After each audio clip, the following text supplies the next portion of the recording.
to speak with students and faculty. My organizations, the Bureau des Avocats Internationaux, BAI, has been fortunate to partner with several California universities, including UC Irving, UC Hastings, University of San Francisco, and the UC Haiti initiative. I am especially grateful for the opportunity to speak to such a prestigious audience at the Hammer Forum, because you are the people who can really help Haiti. The most powerful country in the world, yours, has an enormous influence on daily life in Haiti and in so many places like it around the world. Much of this influence is positive, but too often your country's policy in Haiti are not consistent with our best interests or your highest ideals. Your country has undermined and overthrown many of our presidents and supporters our dictatorship.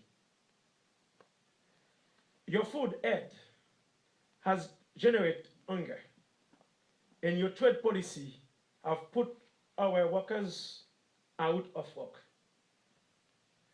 Only an engaged, informed US citizen with a strong moral interest can ensure that your country maximizes the opportunities to really help Haiti, while minimizing the negative policies. 3 years ago, the January 12, 2010 earthquake, we still have many problems in Haiti. But we have many reasons to be helpful as well. This evening, I would like to explore some of those challenges and hopes for rebuilding our country back better.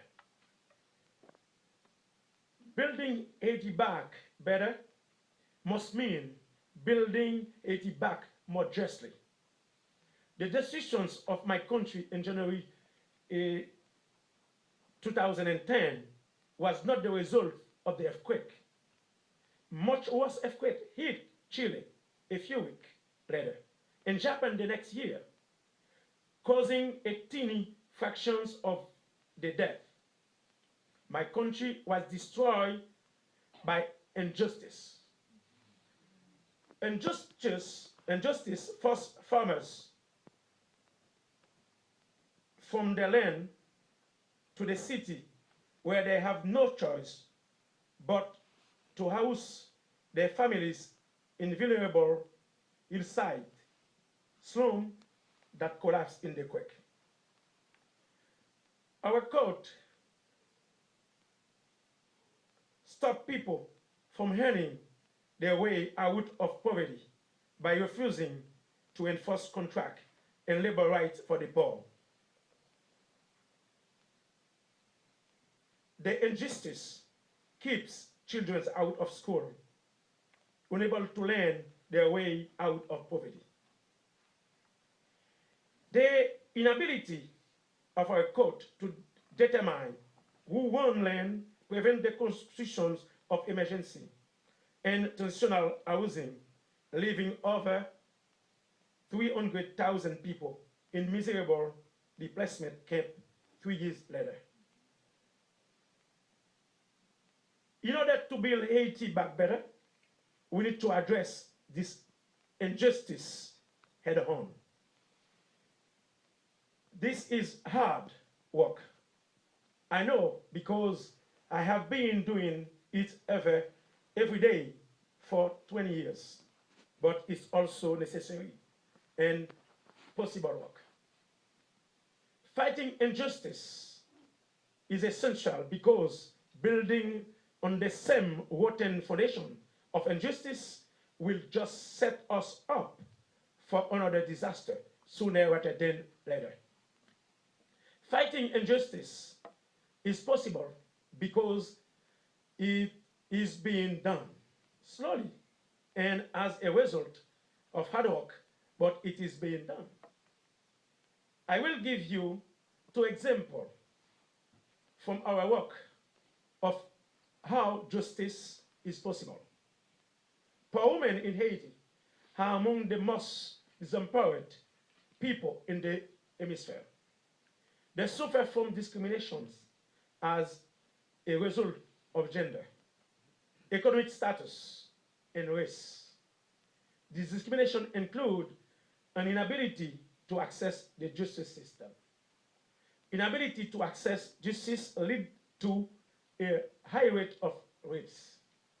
The rapes deeply damage the victims while preventing all poor women from realizing their full potential in the social, economic, and political worlds.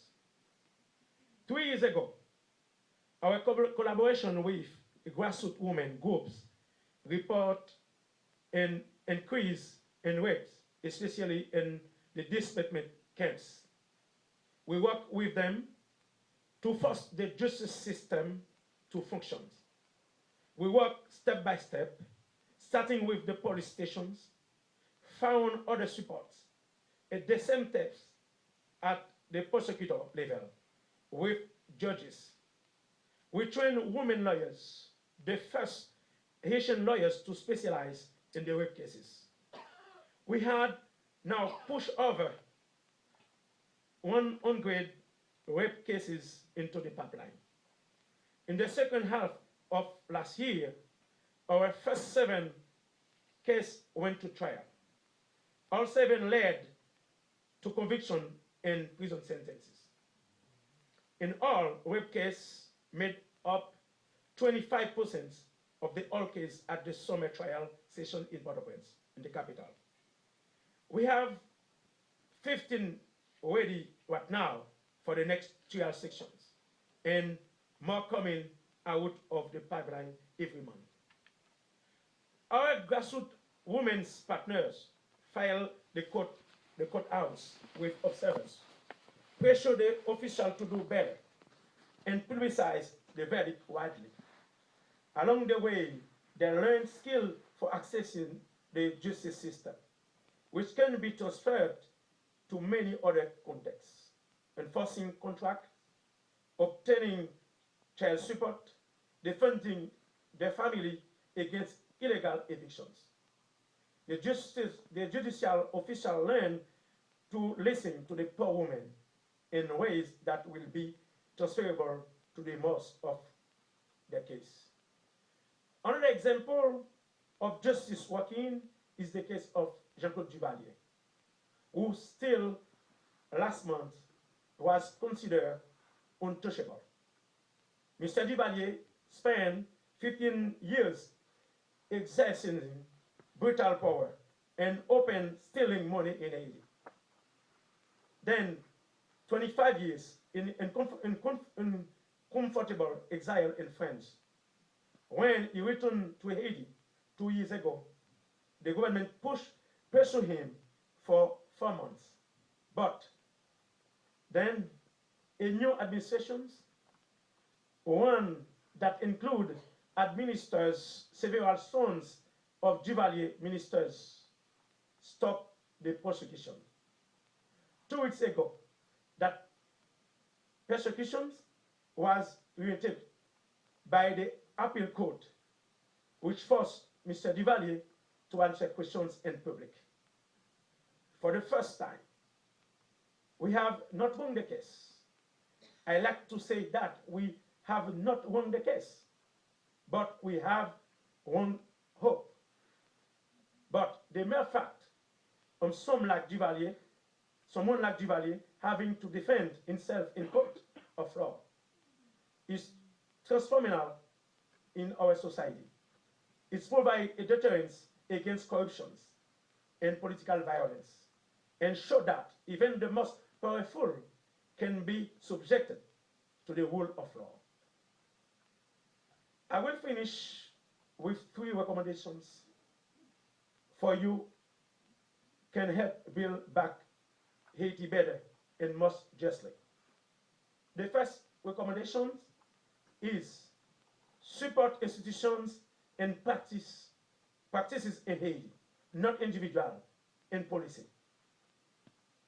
Your government imposed a development assistance embargo on our popular elected government in 2000 because you did not like its economic policy. Your government refused to support the persecution of Diwali out of friendship, for our current administrations. Both policies are short-sighted.